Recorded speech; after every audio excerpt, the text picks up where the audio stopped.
Hello guys, कैसे हैं आप सभी। आई होप सभी बढ़िया होंगे। तो हम लोग समाकलन पढ़ रहे हैं और इसका एक वीडियो हम कंप्लीट भी कर चुके हैं। अगर आपने नहीं देखा है तो देखना जाके, क्योंकि उसमें हमने समाकलन का बहुत बेसिक समझाया हुआ है।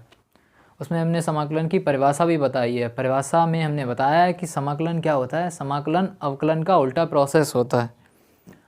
और हमने खासकर तो मैंने ये बात बताई है उसमें कि समाकलन करते हैं तो आपको पता होगा बाद में सी आता है। उस सी का रीज़न और लॉजिक सब कुछ समझाया हुआ है। और लास्ट में एक चीज़ और बताई है, समाकलन का ज्यामितीय निरूपण, ज्योमेट्रिकल रिप्रेजेंटेशन। अगर आपने नहीं देखा है तो देख लेना, काफ़ी इंटरेस्टिंग है और काफ़ी नया है। मतलब आपने ऐसा वीडियो मतलब कहाँ देखा होगा। ओके, कुछ जाना नहीं हो ओके, तो चलिए आज हम लोग स्टार्ट करेंगे।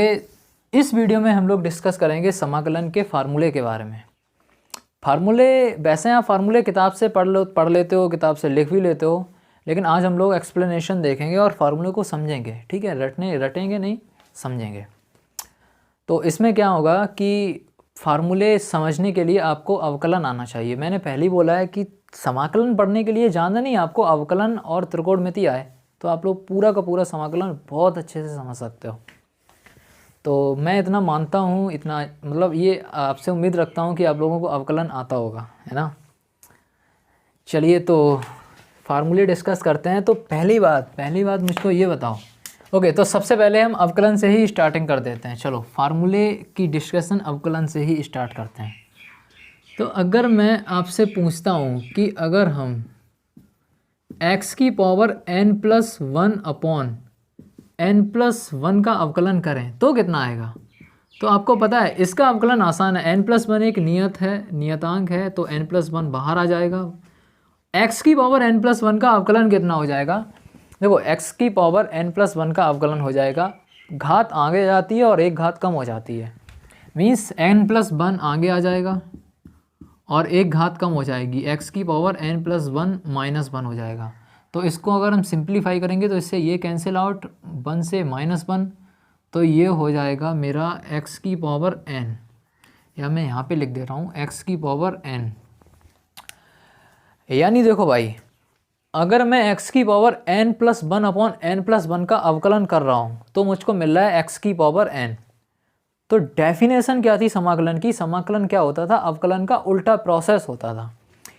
यानी कि अगर मैं x की पावर n का समाकलन करूंगा तो मुझसे फिर से वही वाला फलन मिल जाएगा। मीन्स अगर मैं x की पावर n का समाकलन करूंगा तो मुझको x की पावर n+1 अपॉन n+1 मिल जाएगा और बाद में एक इंटीग्रेशन कांस्टेंट यानी c मिल जाएगा। तो मेरे पास पहला फार्मूला क्या आ गया है, x की पावर n का x की power n+1 upon n+1 plus c आ गया। ऐसे हम इसी तरीके से दूसरा फार्मूला भी निकाल लेंगे। चलो अगर मैं आपसे पूछूं, जरा आप लोग सोचना, e की पावर x का अवकलन क्या होता है। e की पावर x का अवकलन e की पावर x ही होता है। तो इस चीज़ का आप e की पावर x को नहीं, इसको सोचो। जो आंसर आया मेरा, इसका अगर मैं समाकलन करूँगा तो मेरे पास ओरिजिनल वाला फलन आ जाएगा। यानी अगर मैं समाकलन करूँगा e की पावर x का तो मेरे पास ये वाला फलन आ जाएगा, e की पावर x और बाद में c आ जाएगा। तो e की पावर x का समाकलन क्या होता है, e की power x plus c। Exactly इसी तरीके से अगर मैं a की पावर x का अवकलन करूँ तो a की पावर x का अवकलन क्या होता है, a की पावर x का अवकलन होता है a की power x log base e ए। यानी कि अगर मैं a की power x log base e ए का समाकलन करूंगा तो मुझे मिल जाएगा a की पावर x। ठीक है, क्योंकि डेफिनेशन क्या है इंटीग्रेशन की, समाकलन की डेफिनेशन है कि अब समाकलन अवकलन का उल्टा प्रोसेस होता है। तो a की power x log base e ए का मैं इंटीग्रेशन यानी समाकलन करूंगा तो मुझे मिल जाएगा a की पावर x प्लस c। तो जनरली आपसे एक फार्मूला पूछा जाता है a की पावर x के समाकलन का। तो बाकी चीज़ को आप नोटिस करें, ये जो चीज़ लिखी है ना वो एक नियतांक है, कांस्टेंट है। तो कांस्टेंट बाहर आ जाता है, हम इसको बताएंगे आपको जब रूल पढ़ाएंगे तब। तो log बेस ई ए एक कांस्टेंट है, वो बाहर आ जाएगा इंटीग्रेशन के। तो a की पावर x बचेगा सिर्फ और इधर क्या है ए की पावर एक्स प्लस सी। और आपको पता है ये एक मतलब ये जो चीज़ है ना उधर जाएगी तो भाग में पहुंच जाएगी क्योंकि इधर गुणा में है। तो ए की पावर एक्स डी एक्स का इंटीग्रेशन हो जाएगा ए की power x upon log base e a plus c upon log base e a. और देखो ये जो चीज़ लिखी है अगर आप इसको देखें तो सी कैसा है, एक नियतांक है, और लॉग बेस ई ए ये भी नियतांक है। तो इन दोनों नियतांक की जगह पे एक नया नियतांक मैं रख देता हूँ, एक नया कांस्टेंट रख देता हूँ। तो वो नया कांस्टेंट यहाँ पे लिख दे रहा हूँ, ए की इधर लिख दे रहा हूँ मैं इस साइड पे इधर, कि ए की पावर एक्स का इंटीग्रेशन क्या होगा मेरे पास, ए की power x upon log base e a plus, और उस वाले जो दो नियतांक लिखे हुए हैं ना उसकी जगह पे एक मैं बड़ा नियतांक कैपिटल सी लिख दे रहा हूँ। तो मेरे पास कितने फार्मूले आ गए हैं, एक फार्मूला ये है, एक फार्मूला ये है और एक फार्मूला ये है, मींस 3 फार्मूले आ गए हैं। बाकी आप इतना नोट करो और बाकी जितने भी फार्मूले हैं सबको इसी तरह से मैं एक्सप्लेन करूँगा, ठीक है। तो नोट करो।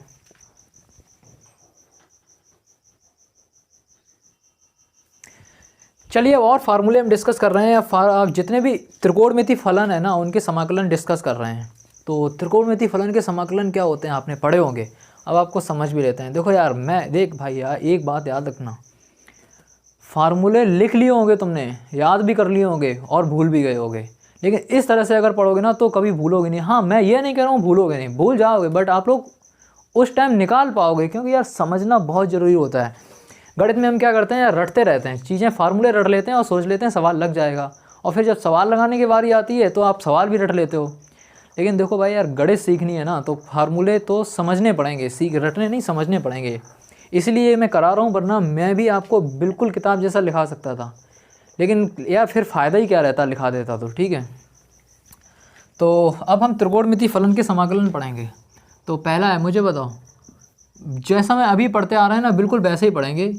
फिर से मैं क्या करूँगा, साइन एक्स का अवकलन करूँगा सबसे पहले। वो कितना आएगा, साइन एक्स का अवकलन आता है कॉस एक्स, तो मैं कॉस एक्स का समाकलन करने के बाद साइन एक्स मिलेगा, यानी मुझे पहला फार्मूला मिल जाएगा कॉस एक्स का। कॉस एक्स का समाकलन कितना आ जाएगा, साइन एक्स का। ये सब इंटीग्रेशन की डेफिनेशन से मैं लिख पा रहा हूँ, इसीलिए परिभाषा बहुत इंपॉर्टेंट है, मैंने पहले ही बोला है। तो इंटीग्रेशन कॉस एक्स का क्या आ गया है, साइन एक्स प्लस सी आ गया है। ऐसे ही मुझे बता सकते हो क्या साइन एक्स का इंटीग्रेशन क्या आएगा, तो क्या करूँगा, साइन एक्स का इंटीग्रेशन निकालने के लिए मैं डी अपॉन डी एक्स निकालूंगा कॉस एक्स का। कॉस एक्स का अवकलन क्या आता है, माइनस साइन एक्स। तो माइनस साइन एक्स का समाकलन कितना आ जाएगा, माइनस साइन एक्स का समाकलन आ जाएगा कॉस एक्स प्लस सी। लेकिन साइन एक्स का समाकलन पूछा गया है, इसीलिए मैं क्या करूँगा, इसीलिए आगे स्टेप ये है, इसीलिए साइन एक्स का समाकलन कितना करूँगा, ये वाला माइनस मैं इधर पहुँचा दूँगा, तो कितना हो जाएगा माइनस कॉस एक्स माइनस सी। अब देखो ये जो माइनस सी लिखा है, आपको पता है सी क्या होता है, सी एक नियतांक होता है, लेकिन वो नियतांक मनमाना नियतांक होता है। पहले वीडियो में मैंने बताया था, मतलब ये माइनस का भी हो सकता है प्लस का भी हो सकता है, इसलिए नियतांक के बारे में पता नहीं है ना, तो माइनस सी को पूरे को भी तो मैं एक नियतांक बोल दूं। अगर मैं माइनस सी को कैपिटल का एक दूसरा नियतांक लिख दूं कोई दिक्कत, यानी यहाँ पर मैं प्लस ही रखूँगा। तो integration sine x d x बराबर माइनस कॉस एक्स, और ये जो माइनस सी है ना उसको मैंने एक नया नियतांक बोल दिया कैपिटल सी। तो अभी भी मेरे पास साइन एक्स डी एक्स का समाकलन कितना आया है, माइनस कॉस एक्स प्लस सी, ठीक है। तो त्रिकोणमिति का ये दूसरा फार्मूला आ गया है। इसी तरह से मैं अगर एक और फार्मूला निकालूं तो बताओ ज़रा, D upon D x ten x करूँगा तो कितना आएगा, टेन एक्स का अवकलन होता है सेक स्क्वायर एक्स। तो जाहिर सी बात है सेक स्क्वायर एक्स का समाकलन हो जाएगा टेन एक्स और बाद में सी। तो एक और फार्मूला आ गया, यहाँ पे मैंने 3 फार्मूले कर रखे थे ऑलरेडी, ये formula number 4, formula number 5, formula number 6। और इसी तरीके से मैं क्या करूँगा, D upon D X, cot X का क्या होता है, कॉट एक्स का होता है माइनस कॉसेक स्क्वायर एक्स। तो माइनस कॉसेक स्क्वायर एक्स का समाकलन कितना हो जाएगा, कॉट एक्स हो जाएगा। मैं जल्दी जल्दी से लिख दे रहा हूँ, ये माइनस उधर जाएगा तो इसी तरीके से जैसा मैंने यहाँ पे किया है इस जगह पे, इसी तरीके से कॉसेक स्क्वायर एक्स का समाकलन आ जाएगा माइनस कॉट एक्स प्लस सी। ठीक है, ये इतने फार्मूले आ गए हैं। और अगला फार्मूला मेरा क्या है, कॉट के बाद अगला है सेक एक्स का। तो D upon D x, sec X क्या होता है, सेक एक्स का अवकलन कितना होता है, सेक एक्स का होता है sec x into tan X, sec x into tan x. तो देखो मुझे ये वाले याद तो हैं ही पहले ही से, मुझे याद ये वाले करने हैं। तो आप लोग ये जो इंटीग्रेशन वाले फार्मूला है ना, उसको जैसा मैंने लिखा है ना डब्बे में बंद करके वैसे ही लिखना। तो D upon D x sec x का क्या होता है, sec x into tan x. तो sec x into tan x का इंटीग्रेशन क्या हो जाएगा, sec x into tan x का, sec x into tan x का इंटीग्रेशन हो जाएगा सेक एक्स प्लस सी। तो ये फार्मूला कौन सा है, ये फार्मूला नंबर 5 ये हो गया, 6 ये हो गया और ये 7। तो ये 7 फार्मूले हो गए हैं, लिख लो। इसके बाद एक और बचा है मेरा कॉसेक एक्स का, तो वो लिख लेते हैं। उसके बाद हम लोग इनवर्स त्रिकोणमितीय फलन के भी समाकलन करेंगे। इतने लिख लो। और हाँ भाई, जैसे मैंने किए हैं समझ समझ के लिखना, वरना फ़ायदा नहीं है, याद तो करते ही आ रहे हो अभी तक। ठीक है, तो इतने नोट कर लो। तो इसी प्रकार से जो मेरा लास्ट वाला फार्मूला बचा है वो क्या होगा, डी अपॉन डी एक्स अगर मैं कॉसेक एक्स का करता हूँ तो minus cosec X into cot X आता है, minus cosec X into cot X आता है। तो आप मुझे बताओ ज़रा, इंटीग्रेशन करूँगा मैं minus cosec X into cot X, वो कितना आ जाएगा, वो आ जाएगा कॉसेक एक्स प्लस सी, यानी integration cosec X into cot X कितना आ जाएगा, minus cosec X plus C. तो त्रिकोणमितीय फलन के सभी समाकलन हो गए हैं। कुछ फार्मूले बचे हैं, अभी आपने नोटिस किया होगा जब मैं फार्मूले लिख रहा था तो आपने सोचा होगा कि सर आपने tan x का लिखाया ही नहीं है, tan x का भी नहीं लिखाया है, cot x का भी नहीं लिखाया है, समाकलन क्या होता है। तो जब हम समाकलन करने की विधियाँ पढ़ रहे होंगे ना, समाकलन की विधि पढ़ रहे होंगे, इसमें पढ़ रहे होंगे प्रतिस्थापन विधि, तो वहाँ पे हम वो फार्मूले लिखाएंगे और उनका डेरिवेशन भी कराएंगे। तो अभी फ़िलहाल आप इन्हें नोट कर लो। उसके बाद इन्वर्स त्रिकोणमितीय फलन के भी समाकलन थोड़े बचे हैं, वो भी हम लोग लिख लेंगे। चलिए भाई लिख ही लेते हैं। तो मुझे इसी तरह सेम यही काम करने वाला हूँ वहाँ पे भी। D upon D X sine inverse x क्या आता है, 1 upon under root 1 minus x square.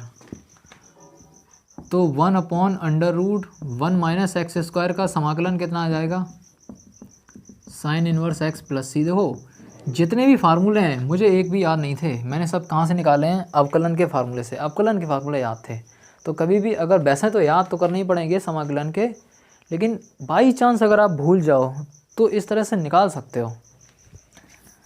चलो अगला फार्मूला है कि d upon D x cos inverse x क्या होता है, -1 upon under root 1 minus x square.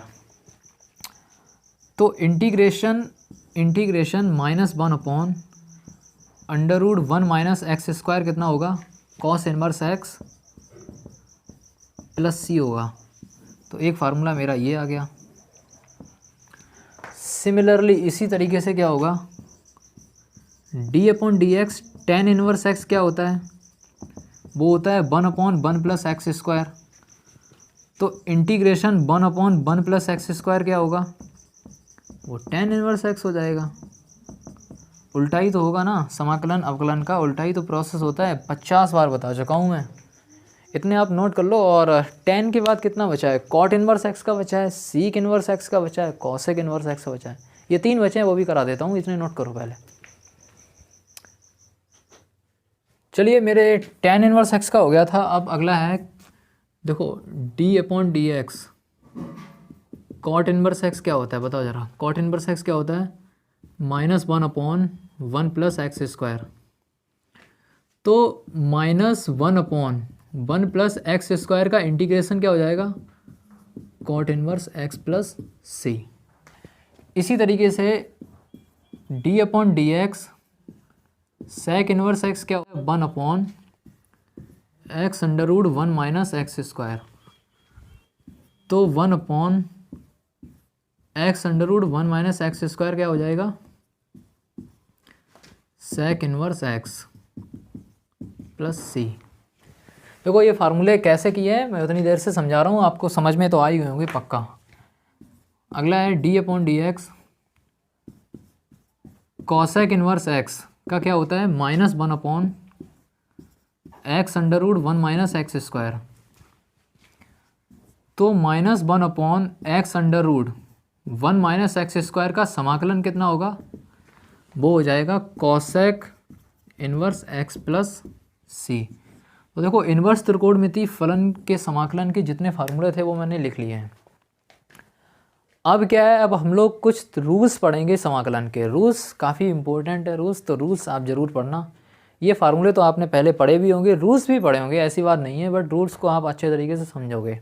और उसके बाद 1-2 एग्जाम्पल लगाएंगे, बस फिर वीडियो अपना एंड करेंगे, ठीक है। तो आप ये नोट कर लो, उसके बाद हम रूल पढ़ते हैं।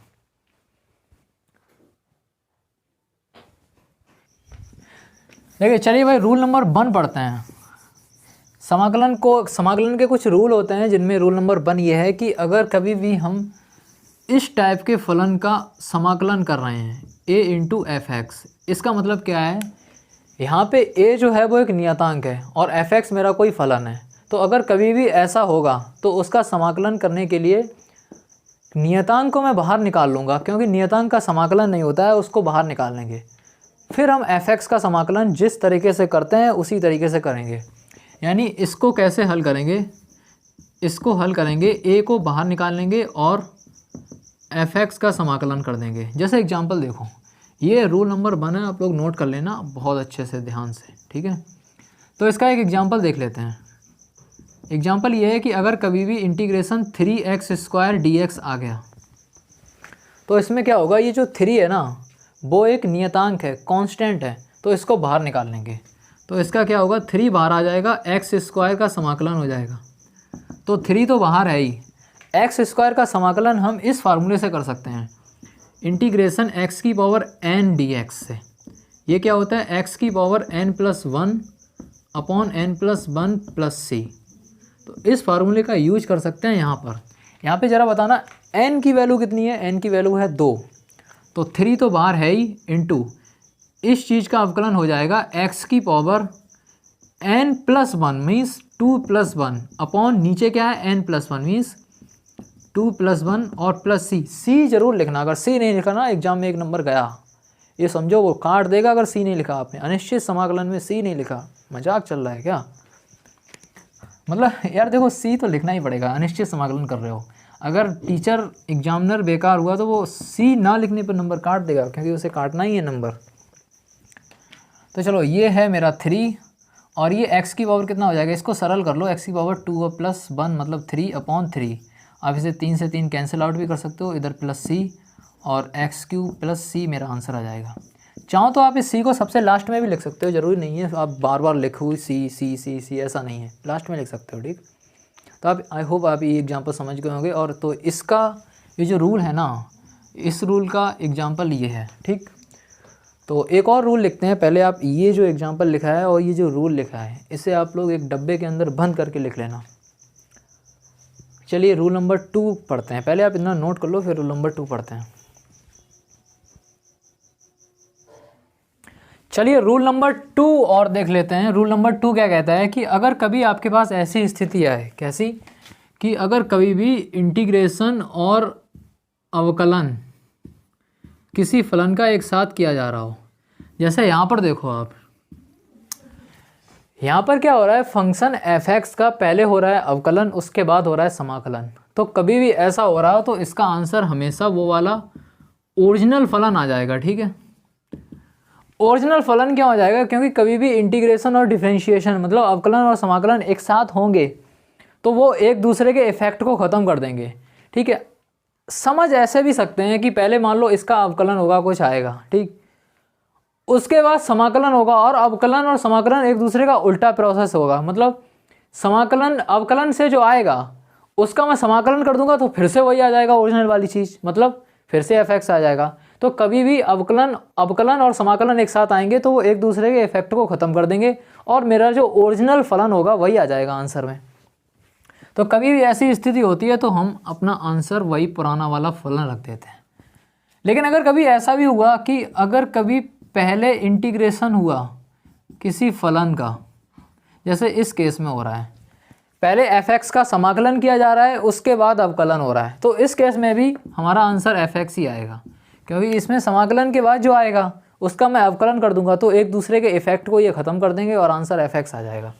तो ये रूल नंबर 2 हो गया। एक और रूल है 3।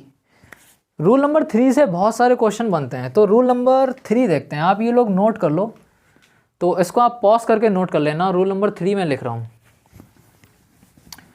रूल नंबर 3 जो है वो काफ़ी इम्पोर्टेंट रूल है। आपने ऐसे सवाल किए होंगे और डायरेक्ट भी करते होंगे इन सवालों को। रूल नंबर 3 है। अभी मैं इसको रूल बोल रहा हूँ, कुछ समय बाद हम इसका प्रूफ भी पढ़ लेंगे कि आखिर मैं ऐसा करता क्यों। तो जैसे मैं आपको एक सवाल दे रहा हूँ, सवाल है कि मेरे पास इंटीग्रेशन x² का करना है, तो आप कैसे करोगे? आप लोग ये वाला फार्मूला लगाओगे, इंटीग्रेशन x की पावर n dx वाला। वो क्या होता है? x की power n+1 upon n+1 plus c होता है। ये वाला फार्मूला लगाकर इसका समाकलन कितना आएगा ज़रा बताना। x की पावर 2+1 अपॉन 2+1 प्लस c, क्योंकि n की वैल्यू कितनी है? 2 है, तो इसका आंसर आ जाएगा x की पावर 3 अपॉन 3 प्लस c, यानी इसका आंसर आएगा x की पावर 3 अपॉन 3 प्लस c। यहाँ तक तो बात अच्छी है, यहाँ तक तो बात ठीक है, समझ आती है। लेकिन कल को ये जो x लिखा है इसकी जगह पे कोई रैखिक बहुपद आ गया। रैखिक बहुपद क्या होता है सर? तो रैखिक बहुपद होता है ax प्लस b। यहाँ पे जो x है इसे हम चर कहते हैं और चर की घात कितनी है? 1 है। तो कभी भी चर की घात 1 है तो उसको हम बोलते हैं रैखिक बहुपद। तो रैखिक बहुपद मीन्स अगर ax प्लस b आ गया और x की जगह पे, सुनना मेरी बात को ध्यान से, यही सवाल है, यही सवाल।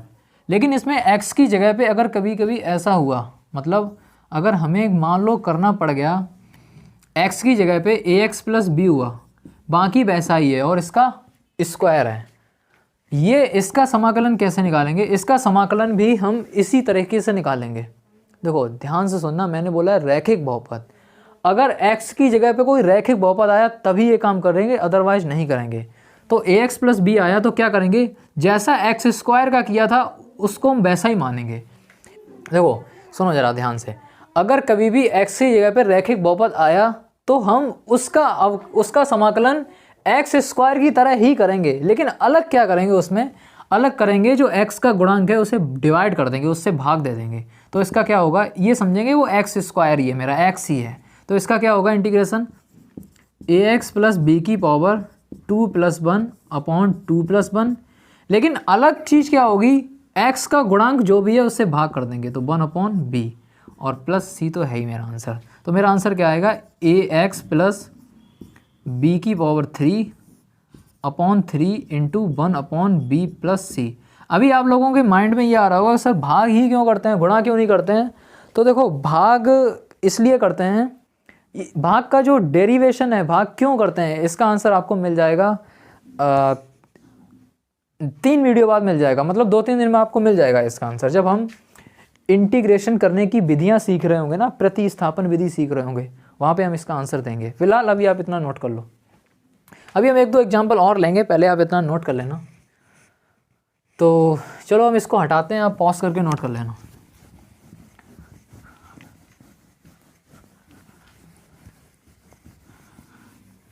एक दो और एग्जाम्पल लेते हैं। जैसे मैं एग्जाम्पल ले रहा हूँ, जैसे मान लो अगर आपको समाकलन करना पड़ जाए e की पावर 2x प्लस 3 का। देखो इसमें क्या है, e की पावर x का क्या होता है समाकलन? समाकलन e की पावर x का क्या होता है? e की पावर x का होता है e की पावर x प्लस c। लेकिन मैंने बोला है x की जगह पे क्या आ गया है? रैखिक बहुपद आ गया है। रैखिक ही आना चाहिए। अगर मान लो ऐसा हो जाता 2x² प्लस 3, तब हम रूल नंबर 3 यूज नहीं करते। मैं बता रहा हूँ रूल नंबर 3 सिर्फ और सिर्फ यूज जब ही किया जाएगा जब x की जगह पे कोई रैखिक बहुपद आएगा, अदरवाइज नहीं। जैसे यहाँ पे क्या है, e की पावर 2x प्लस 3, मतलब x की जगह पे क्या आ गया है, ax प्लस b जैसा फॉर्मेट आ गया है। तो यहाँ पे हम कैसा करेंगे, जैसा समाकलन किया जाता है वैसा ही करेंगे। e की पावर x का क्या होता है, e की पावर x, और x की जगह पे क्या है 2x प्लस 3 अपॉन, सुनो अब क्या करेंगे, e की पावर x का तो e की पावर x हो गया। अब क्या करेंगे, x का जो गुणांक है उसे हम भाग कर देंगे, मतलब 2 और प्लस c, तो ये मेरा आंसर आ गया। भाग क्यों करते हैं इसका रीजन आपको मिल जाएगा, थोड़ा वेट करो। चलो ये नोट करने के बाद एक और एग्जांपल देखो, एक और। अगर मान लो सवाल है इंटीग्रेशन a की पावर 3x प्लस 5 dx, तो इसका क्या होगा, इसका भी a की पावर x के जैसा हो जाएगा। और a की पावर x का समाकलन क्या होता है, a की power x, x means 3x plus 5, a की power x upon log base E a। लेकिन हमने बोला है इतना तो करेंगे ही, जैसा है वैसा तो करेंगे ही, लेकिन अगर कभी भी ऐसा है ax प्लस b आ गया है कभी भी, मतलब x की जगह पे कोई रैखिक बहुपद आ गया है, तो एक्स्ट्रा क्या काम करते हैं, एक्स्ट्रा काम करते हैं x का गुणांक से भाग कर देते हैं, मतलब 1/3 कर देंगे प्लस c कर देंगे, तो ये आंसर आ गया। ठीक है, चाहो तो आप इस सवाल को वेरीफाई भी कर सकते हो कि ये आंसर मेरा सही है या नहीं सही है। आप कैसे वेरीफाई कर सकते हो, आपको पता है इसका समाकलन करने के बाद ये आया, तो इसका अवकलन कर देंगे तो ये आ जाना चाहिए। आज चलो वेरीफाई करके दिखाते हैं हम। ये जो चीज़ लिखी है ना, इसका अवकलन करो जरा, तो 2 तो बाहर आ जाएंगे, 2 तो बाहर आ गए, ये वाले 2 मतलब 1/2 बाहर आ जाएंगे, तो बचा क्या, e की power 2x plus 3 plus c। इसका अवकलन करना जरा, अवकलन कैसे करेंगे, 1/2 तो यही रहेगा। इसका अवकलन क्या होगा, इसका अवकलन होगा e की पावर 2x प्लस 3, अरे चेन रूल लगा दो। अब 2x प्लस 3 का क्या होगा, इंटू 2x प्लस 3 का होगा 2 इंटू एक्स का हो जाएगा 1 प्लस 3 का हो जाएगा 0। ठीक है, और प्लस c तो एक कांस्टेंट नंबर है उसका 0 हो जाएगा, तो ये हो जाएगा 1/2 e की पावर 2x प्लस 3, और ये हो जाएगा 2 इंटू 1 2 और प्लस 0 मीन्स 2, और 0 तो उधर 0 हो जाएगा, तो ये देखो 2 से 2 ये कट भी जाएगा, तो आंसर क्या आ जाएगा, e की पावर 2x प्लस 3। देखो e की पावर 2x प्लस 3 आ गया।